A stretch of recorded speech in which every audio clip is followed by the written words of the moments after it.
Hi everybody! So I hope you had a good day today. We're going to continue on these good days because I got another wonderful video for you guys. It's part 2 in the Dr. Milton Mill's video series that I am posting here on I wouldn't say a conference, but a talk he gave, and it was on eating a plant-based diet from a biblical view, and talks about all the reasonings behind why it's important to eat a plant-based diet and what the Bible says about eating a plant-based diet versus meat.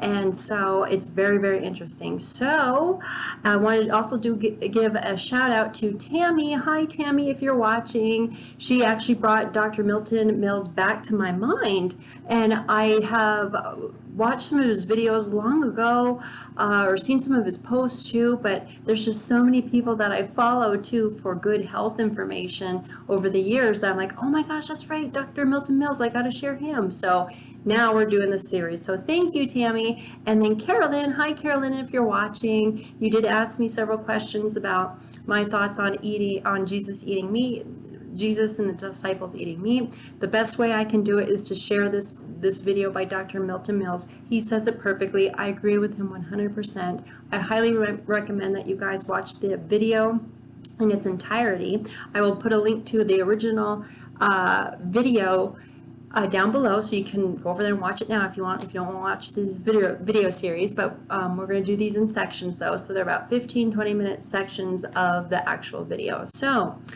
enjoy. I know you will. I enjoy it. I listen to it all the time, so enjoy. Became carnivores. And the reason is that now that this world would be filled with death, decay, and rot, there had to be some means of keeping that process in check. And so we see that there were animals that were turned into the surgeons of the world, if you will, to remove the death and decay and to slow down the process of things falling apart. So the fundamental point is that killing is part of the curse that was placed on this earth.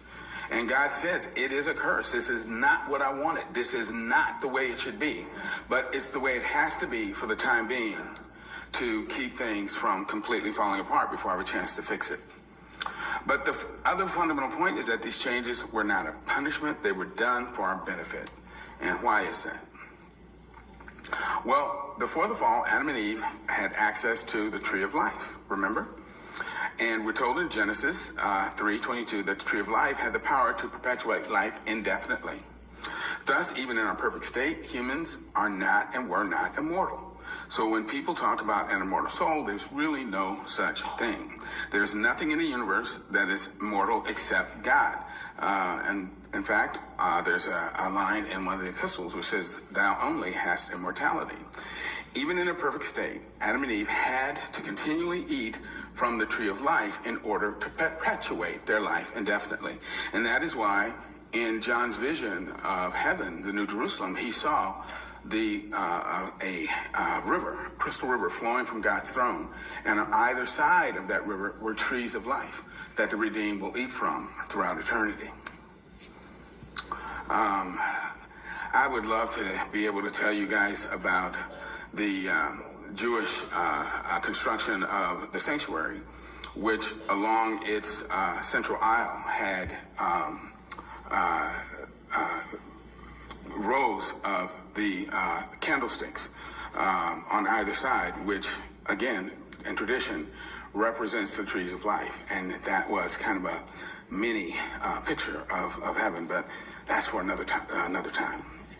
We're also told in Revelation chapter 22 that the leaves of the tree of life are for the healing of the nations. Thus, the fruit and the leaves of the tree of life provided the nutrients to rebuild and sustain our bodies, heal any injuries we might incur, and repair cellular damage. That is, of course, when we had access to it. But since God barred Adam and Eve from having access to the tree of life, and in that conversation God has in chapter 3 of Genesis, he says, lest they put forth their hand and become eternally living sinners. In other words, if we allow them to continue eating from the tree of life, they will continue to live, even though they're sinful and will do all of these bad things. So we have to bar their access to it.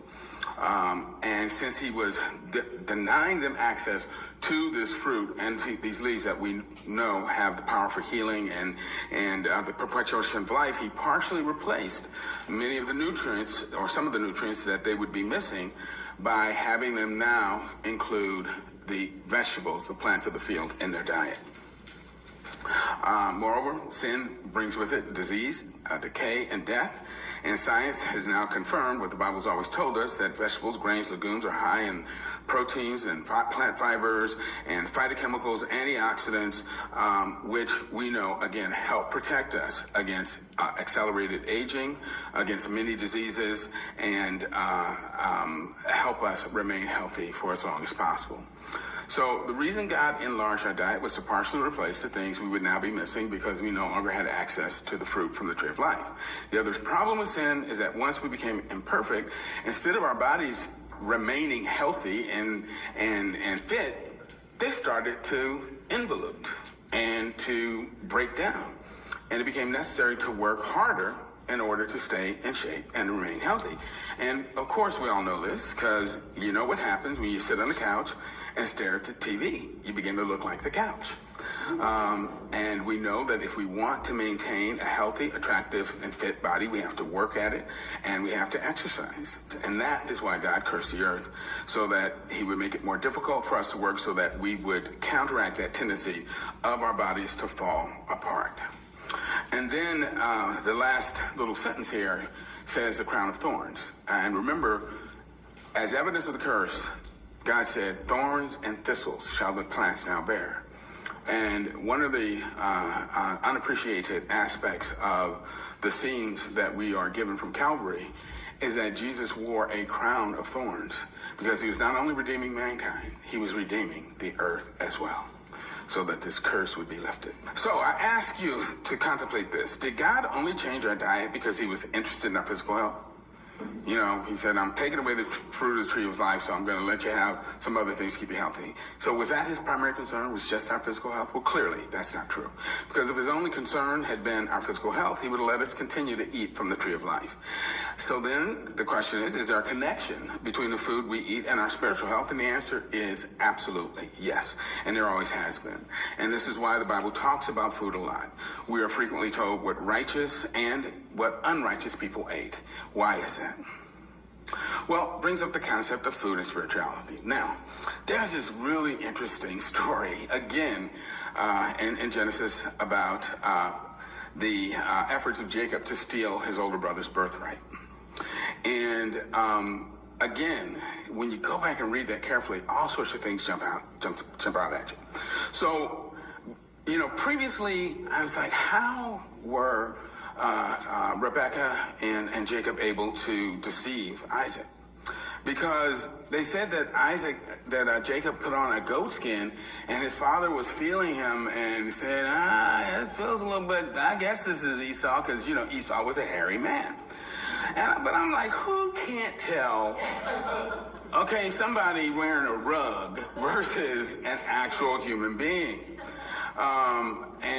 But when you read the story very carefully, we're told some things that help us understand what happened. First of all, we're told that Isaac was really hankering for what he referred to as savory meat. And if you remember, he told Esau, go out, get me some venison, come back, prepare it, and once I've had my big old Popeye's chicken sandwich, then I'm gonna bless you. And so Esau left, but Rebecca had overheard this. And while Esau was gone, she told Jacob, quick, go get a goat from the herd, bring it in here, I'm going to hook it up. We're going to get your father so full of meat and grease, he is not going to understand what he is doing. And what we're also told is the Bible says that Isaac's eyes were dim. Isaac had cataracts. That's why his eyes were dim and he could not see. And cataracts are related to meat eating. We know that people who eat a lot of animal foods get cataracts early in more severe forms and end up having to have the lens of their eye taken out. By the way, a cataract is when the lens that light must pass through to reach our retina becomes clouded and light can no longer pass through. And yeah, if you aren't able to replace that lens, you will be blind. And this happens in meat-based diets because it accelerates the oxidation and inflammation that causes cross-linking of proteins that can turn the lens cloudy. What do humans commonly do to a protein that people frequently eat to turn it from clear to cloudy? Cook eggs.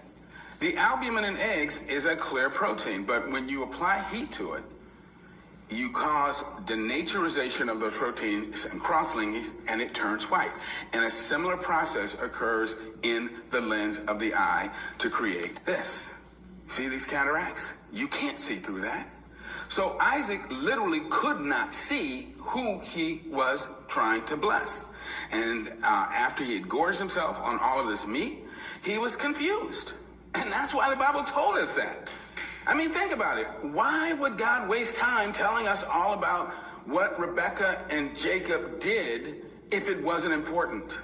It's telling us that they deceived the blind man by getting his brain so clouded and confused with meat and grease that he couldn't tell the difference between his son wearing a rug and the floor. I said to myself, they had indoor carpet. Poor Isaac would have been on the floor blessing the whole carpet. So again, that is why we're told all of these things. We also are told that Esau's appetite was so out of control that he convinced himself he was about to die and sold his birthright or a bowl of lentils. And then frequently, as we often do when we're humans, after we have satisfied our urge, we regret what we did. And then he got angry at Jacob for essentially convincing him to sell his birthright, but it was really his own fault. And we're told that when Moses was up in the mountain communing with God, receiving the Ten Commandments, the children of Israel, the Bible says they sat down to eat and drink and rose up to play. And that word translated play is actually meant sin, because they became convinced that Moses had abandoned them and convinced Aaron to make a golden calf. Said, "This was Israel, these be the gods that brought thee out of Egypt." But again, that whole process was preceded by feasting and eating inappropriate foods, which allowed them to get to a state where they were willing to actually make a calf and say, "This is being that part of the Red Sea," and convince Pharaoh to let us go. We're told about Balaam, that as the Israelites were passing through the territory of the Moabites, their king Balak was really worried that they were going to come in, take over, and dispossess them. So he hired this half-stepping priest, Balaam, to come in and put a curse on the Israelites. But again, at the beginning of that story, we're told that every time Balaam tried to pronounce a curse, a blessing came out of his mouth. And what happened? He then decided to have a big feast. And the Moabites brought in all this food and drink, and the Israelites sat down and they started feasting and carrying on. And then suddenly, they're committing sin with the Moabite women. And it was at that point that Balaam was able to curse them. Again, we're told about the feasting for a reason. Belshazzar, grandson of Nebuchadnezzar, who eventually learned to honor and revere God, decided that, you know what, I don't need to pay attention to this stuff, and I'm going to have me a big party. He said he invited his wives and his girlfriends, his concubines. I'm like, this dude was feeling himself, okay? Because I don't know very many women who would say, wait a minute, you got your side piece at this party and you want me to show up? I don't think so. But in the midst of the party, he got so full of himself, he said, bring me the holy vessels. And I mean, he knew what he was doing. The holy vessels from the temple, so that me and all my partiers, we can drink out of them. And that's what they did. And the height of that party, a hand came out of nowhere and traced on the wall, "Meeny, meeny, tinkle, you farcin'." And needless to say, the party shut down. It's kind of like when you're making a lot of noise and your neighbors call the police, and they show up at the door, and then suddenly it's like, oh, hey, what's going on? And Daniel came out. Well, none of his astrologers or soothsayers could tell him what was going on, but Daniel came, and first, before he read the inscription, he said, look, you knew better. You saw everything your grandfather went through. You saw all the things that God had done in saving the Hebrew boys, or at least you heard about them. So you knew better, but instead you decided to ignore this. So this is what this expression means. You're weighed in the balances and found wanting. And this very night, your kingdom is removed from you and given into the hands of the Persians. And I believe it was Cyrus who marched in and that night executed Belshazzar and took over from Babylon. So in contrast to these impious examples, we're told that when Daniel and his companions were first carried into the court of Babylon, they were given all the rich meat-based food that the Babylonians would eat. And what did Daniel say? He said, he and his companions said, we're not going to defile ourselves with this garbage. And so he went to the chief eunuch and he said, listen, let us eat a plant-based diet. And the eunuch was like, no. Where are you going to get your protein? He said, if I let you do this, you guys are going to be weak, you're going to be sickly, and then the king's going to cut my head off because I hurt his chief counselors. Daniel said, I understand you've been watching the wrong TV channels. He said, look, let's do a test. For 10 days, let me and my companions have vegetables to eat, water to drink. Then at the end of those 10 days, compare us to the people that have been eating regular food. And we're told that they were healthier, fairer, fatter in flesh, and more agile in their minds than the people that ate the king's food and were therefore allowed to continue on that plant-based diet. So right there, we're told that being plant-based will make you healthier, will keep you more robust, and help improve your mental thinking. Again, all of that information is right there in that chapter. And so, yes, that adopting a plant-based diet will make us healthier physically, mentally, and spiritually. Again, ladies and gentlemen, God has been very clear. So, quite invigorating and quite just so heartwarming and wonderful, right?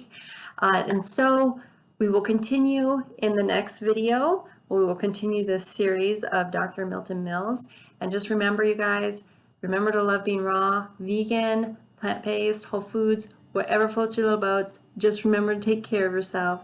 Take care of yourself literally. God wants you to. He wants you healthy. And that is most definitely a vegan plant-based diet. Hopefully a raw vegan if you are wanting to go more optimal and everything. Hopefully you do. But definitely plant-based and vegan. Put a big old smile on your face today, you guys. I hope I did that for you. And I will see you next video. Bye, guys.